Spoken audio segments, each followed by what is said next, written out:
Hello and welcome to Lavneesh Sir की class.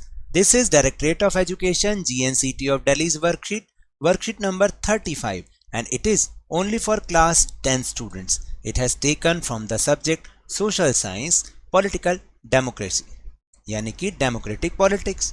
इस text book से आपका ये लेसन लिया गया है federalism. So we'll continue this chapter federalism in this worksheet. आज की इस वर्कशीट में भी हम इस फेडरलिज्म चैप्टर को ही कंटिन्यू करेंगे. So without wasting our time let's start and understand with me. देखिए, लास्ट वर्कशीट में भी हमने जब इस चैप्टर के बारे में समझा था तो हमने फेडरलिज्म के फीचर्स के बारे में बात की थी कि जहाँ पर फेडरलिज्म होता है वहाँ पर कैसे फीचर्स होते हैं, वहाँ की गवर्नमेंट कैसे वर्क करती है, कितने लेवल्स पे काम करती है और यूनिटरी गवर्नमेंट और एक फेडरल गवर्नमेंट में क्या डिफरेंस होता है. आज उसी बात को ही हम कंटिन्यू करेंगे, उसको और आगे बढ़ाएंगे. सो इसी का एक और फीचर जो आज हम समझने जाएंगे वो है linguistic states and language policy. So देखते हैं एक बार linguistic states. The creation of linguistic states was the first and a major test for democratic politics in our country. यानी हमारे इस कंट्री में लिंग्विस्टिक स्टेट बनाना सबसे पहली और सबसे महत्वपूर्ण हमारा एक परीक्षण था कि लैंग्वेज बेस पर स्टेट बनाए जाए. Boundaries of many previous states were changed in order to create new states. और इसके लिए नए राज्य बनाने के लिए जो लैंग्वेज पर बेस्ड होंगे उसके लिए कई पुराने स्टेट्स की जो सीमाएं थी उनको भी चेंज किया गया. When the demand for the formation of states on the basis of language was raised, some national leaders feared that it would lead to the disintegration of the country. देखिए, जब हमारा देश आज़ाद हुआ तो भाषा के आधार पर राज्य बनाने की जब मांग उठने लगी तो हमारे देश के कई नेताओं ने ये माना, बल्कि वो डर गए कि कहीं ऐसा ना हो कि ये देश की डिसइंटीग्रेशन को यानी कि जो है एक तरह से उनके बीच में अलग अलग होने की भावना पैदा करेगा. मतलब एकता की भावना ना पैदा करके डिसइंटीग्रेट उनको करेगा, अलग अलग कर देगा. तो the central government resisted linguistic states for some time, but the experience has shown that the formation of linguistic states has actually made the country more united. It has also made administration easier. तो हमारी central government ने उस समय जो ये language based states वाली बात थी ना, इसको कुछ समय के लिए टाल दिया. लेकिन एक्सपीरियंस हमें ये बताते हैं कि अगर जब इस तरीके से स्टेट्स बनाए गए जो कि लैंग्वेज बेस्ड पर थे, इसने कंट्री को और ज़्यादा यूनाइट किया, कंट्री को और ज़्यादा उसमें एकता की भावना भर दी. और यहाँ तक कि जो इनका एडमिनिस्ट्रेशन था वो भी ईजियर हो गया. क्योंकि अगर आप देखेंगे कि हम महाराष्ट्र में जाते हैं तो वहाँ पर सारा काम मराठी में ही होता है और मराठी लोग ज़्यादातर वहाँ पे रहते हैं, तो उनको एडमिनिस्ट्रेशन करने में बहुत ईजीनेस होती है. पंजाब में जाते तो पंजाबी होती है. तो इस तरीके से जब एक लैंग्वेज बोलने वाले लोग एक ही स्टेट में आके रह गए तो इससे काफ़ी जो है ईजीनेस हो गई. Now will move on language policy.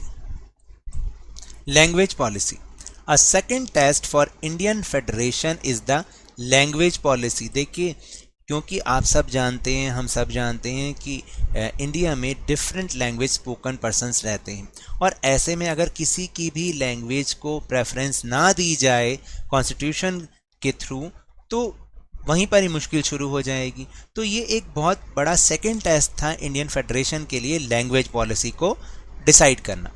Our constitution did not give the status of national language to any one language. यानी हमारे इस संविधान ने किसी भी एक भाषा को राष्ट्रीय भाषा का दर्जा नहीं दिया.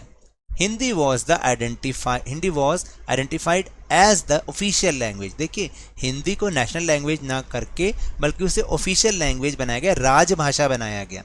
But Hindi is the mother tongue of only about 40% of Indians. लेकिन अगर देखा जाए तो पूरे भारत में 40% भारतीयों की ही मदर टंग हिंदी है और ये सबसे ज़्यादा बोली जाने वाली भारत की भाषा भी है. Therefore, there were many safeguards to protect other languages. और दूसरी लैंग्वेजेस को प्रोटेक्ट करने के लिए कुछ और मेजरमेंट अपनाए गए. Besides Hindi, there are 21 other languages recognized as scheduled language by the Constitution. और हमारे कॉन्स्टिट्यूशन ने इस सब चीज़ से बचने के लिए कि भाई एक ही को हम नेशनल लैंग्वेज बनाएं, बल्कि इंडिया में बोले जाने वाली जो 22 लैंग्वेजेस थी उनको शेड्यूल्ड लैंग्वेज की लिस्ट में शामिल किया गया। तो 22 लैंग्वेज हो गई, हिंदी प्लस 21, टोटल 22। तो नेक्स्ट क्या था पॉइंट कि a candidate in an examination conducted for an central government positions में opt to take the examination in any of these language. और यहाँ तक कि जो कोई कैंडिडेट है जो कि सेंट्रल गवर्नमेंट की पोजीशन के लिए एग्ज़ाम देता है तो वो इन 22 लैंग्वेजेस में से किसी में भी अपना एग्ज़ाम दे सकता है, लेकिन कंडीशन क्या है कि उसने पहले से उस लैंग्वेज को ऑप्ट किया हो, यानी चुना हो। States to have their own official languages, सभी राज्यों की भी अपनी अपनी ऑफिशियल लैंग्वेज होती है। Much of the government work takes place in the official language of the concern states, यानी उस स्टेट्स का किसी पर्टिकुलर स्टेट में जो वहाँ की ऑफिशियल लैंग्वेज होती है, लगभग सारा सरकारी काम उसी लैंग्वेज में ही किया जाता है। तो ये लैंग्वेज पॉलिसी थी हमारी कंट्री की। Now will move on another important topic from the board point of view, major provisions of panchayati raj system of 1992। देखिए बोर्ड पॉइंट ऑफ व्यू से ये बहुत इंपॉर्टेंट टॉपिक है जो कि अक्सर 5 मार्कर क्वेश्चन पेपर में आता है। उसमें क्या आता है कि 1992 में कौन से कॉन्स्टिट्यूशनल रिफॉर्म किए गए जिनसे कि जो लोकल गवर्नमेंट है उसको स्ट्रेंथन किया गया, उसकी उन्हें पावर्स दी गई। तो यहाँ पर हम आपको बता रहे हैं कि 1992 में जो अमेंडमेंट की गई थी कॉन्स्टिट्यूशन में ताकि जो थर्ड लेवल है उसको स्ट्रेंथन किया जा सके, मजबूत किया जा सके। और उसमें क्या क्या प्रोविजन रखे गए थे, let's see. Now it is constitutionally mandatory to hold regular election to local self government bodies. तो आपको ये याद रखना है कि मैंडेटरी अब हो गया है कि जो लोकल सेल्फ गवर्नमेंट बॉडीज़ हैं उनके रेगुलर इलेक्शन कराने हैं, जैसे कि after 5 years। Then seats are reserved in the elected bodies and executive heads of these institutions for the scheduled caste, scheduled tribes and other backward classes, यानी SCs, STs और OBCs के लिए इसमें जो सीट्स होंगी वो रिजर्व्ड होंगी। फिर next point is at least 1/3 of all positions are reserve for women, और जितने भी पोजीशंस हैं, जितने भी सीट्स हैं उनमें 1/3 वीमेन के लिए रिजर्व्ड होंगी। Fourth is an independent institution called the State Election Commission has been created in each state to conduct panchayat and municipal election, यानी कि इन सारे जो थर्ड लेवल के ये जो गवर्नमेंट है, लोकल गवर्नमेंट है, इसके इलेक्शन कराने के लिए एक इंडिपेंडेंट इंस्टीट्यूशन होगा जिसका नाम होगा स्टेट इलेक्शन कमीशन।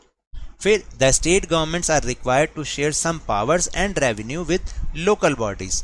तो लोकल गवर्नमेंट बॉडीज यानी स्टेट गवर्नमेंट को अपनी कुछ पावर्स और रेवेन्यू को इन लोकल गवर्नमेंट के साथ शेयर करना पड़ेगा। तो ये जो 5 प्रोविजन है बहुत इंपॉर्टेंट है, इसको आप अच्छे से नोट्स बना के लिख लीजिएगा। नाउ विल मूव ऑन ग्राम पंचायत। देखिए जो विलेज के लेवल पर काम करती है लोकल गवर्नमेंट उसको हम ग्राम पंचायत कहते हैं। And as you all know, जब आप अपने गांव जाते होंगे तो ग्राम पंचायत के बारे में थोड़ा बहुत तो जानते होंगे। Rural local government is popularly known by the name of panchayati raj, यानी जो गांवों में लोकल गवर्नमेंट काम करती है उसको हम पंचायती राज के नाम से जानते हैं। ईच विलेज और a group of village in some states has a gram panchayat, यानी हर स्टेट्स में हर विलेज में एक ग्राम पंचायत होती है। This is the council consisting of several ward members often called panch and a president और सरपंच। और इसके ये काउंसिल की तरह काम करती है जिसमें बहुत सारे वार्ड से मेंबर्स चुने जाते हैं जिनको हम पंच कहते हैं, और इन सब में भी एक हेड होता है प्रेसिडेंट, उसको हम सरपंच कहते हैं। They are directly elected by the all adult population living in the ward और विलेज, यानी गांव में रहने वाली या उस वार्ड में रहने वाले जो एडल्ट पॉपुलेशन यानी 18 एंड 18 अबव जो लोग हैं वो उनको इलेक्ट करते हैं। उसके बाद इस ग्राम पंचायत से ऊपर के लेवल पर होती है panchayat samiti. The local government structure goes right up to the district level, और जो लोकल गवर्नमेंट है ये डिस्ट्रिक्ट लेवल तक जाता है। A few gram panchayats are group together to form what is usually called a panchayat samiti और ब्लॉक और मंडल, यानी कुछ ग्राम पंचायत मिलकर एक जो है पंचायत समिति बनाती हैं जिसको हम ब्लॉक या मंडल समिति भी कहते हैं। The members of this representative body are elected by all the panchayat members in that area. और इनके जो पंचायत समिति के मेंबर्स हैं उन्हें पंचायत वाले मेंबर्स इलेक्ट करते हैं, यानी जो गांव के लोग जिन्हें चुनते हैं फिर आगे वो पंचायत समिति के मेंबर्स को इलेक्ट करते हैं। उसके बाद है जिला परिषद, जो कि इनमें सबसे टॉप पर होता है। ऑल द पंचायत समितिज और mandals in a district together constitute the zila parishad, यानी सभी पंचायत समिति और मंडल्स मिलकर एक डिस्ट्रिक्ट के अंदर जिला परिषद बनाते हैं। Most members of the zila परिषद आर इलेक्टेड, जिला परिषद के जो सारे मेंबर्स होते हैं उनको चुना जाता है। Members of Lok Sabha and MLA of that district और some other officials of the other district level bodies are also its members, और इन मेंबर्स के साथ साथ जो लोकसभा के मेंबर हैं या जो एमएलएज हैं वो भी उस पर्टिकुलर डिस्ट्रिक्ट के, तो वो भी इसके जो जिला परिषद है उसके मेंबर्स होते हैं। जिला परिषद chairperson is the political head of the zila परिषद, जो जिला परिषद का चेयरपर्सन होता है वही इस जिला परिषद का हेड होता है। तो देखिए, जो विलेज लेवल पर तो हम उसको ग्राम पंचायत कहते हैं, फिर उससे ऊपर पंचायत समिति और उससे ऊपर जिला परिषद। सिटीज़ में हम इनको म्यूनिसिपैलिटीज़ या फिर म्यूनिसिपल कॉरपोरेशंस के नाम से जानते हैं। Similarly local government bodies exist for urban areas as well, यानी शहरों में भी वही लोकल गवर्नमेंट काम करती है। Municipalities are set up in towns, जो म्यूनिसिपैलिटीज़ होती है उसको शहरों में स्थापित किया जाता है। Big cities are constituted into municipal corporation, और जो बड़े शहर होते हैं ना उनमें म्यूनिसिपल कॉरपोरेशन काम करता है। जैसे कि हमारी दिल्ली में भी म्यूनिसिपल कॉरपोरेशन है और 3 म्यूनिसिपल कॉरपोरेशन है, east Delhi municipal corporation, north Delhi municipal corporation and south Delhi municipal corporations. Both municipalities and municipal corporations are controlled by the elected bodies consisting of people's representatives, यानी ये जो म्यूनिसिपैलिटीज़ हैं, म्यूनिसिपल कॉरपोरेशन है, ये इनके जो इलेक्टेड मेंबर्स होते हैं ये जनता के द्वारा चुने जाते हैं। जो जैसे अगर आपको पता हो कि कमिंग फरवरी और मार्च में हमारे यहाँ पर म्यूनिसिपल कॉरपोरेशन के इलेक्शन होने वाले हैं। Municipal chairperson is the political head of the municipality, जो म्यूनिसिपल चेयरपर्सन होता है वो इस म्यूनिसिपैलिटी का हेड होता है, पॉलिटिकल हेड। और in a municipal corporation such an individual is called the mayor, और जो म्यूनिसिपल कॉरपोरेशन का हेड है उसको हम मेयर के नाम से जानते हैं, उसको हम मेयर कहते हैं। और इस समय दिल्ली में 3 मेयर्स वर्क कर रहे हैं। So now will move on easy question answers. First question is how does panchayat samiti form, यानी पंचायत समिति किस प्रकार बनती है। So here is your answer number 1। यहां से आपको लिखना है panchayat samiti. The local government structure goes right up to the district level. A few gram panchayat group together to form what is usually called a panchayat samiti और ब्लॉक और मंडल। The member of this representative body are elected by the all panchayat members in that area। यहां तक आपको लिखना है इसको, ठीक है। This is your answer number 1, ये सारे लिखना है। Now will move on question number 2। Right a note on language policy in India. This is your answer number 2, आपको यहां से लिखना है। This is answer number 2। ये सारे पॉइंट्स लिखने हैं, this one, this one, this one and this one.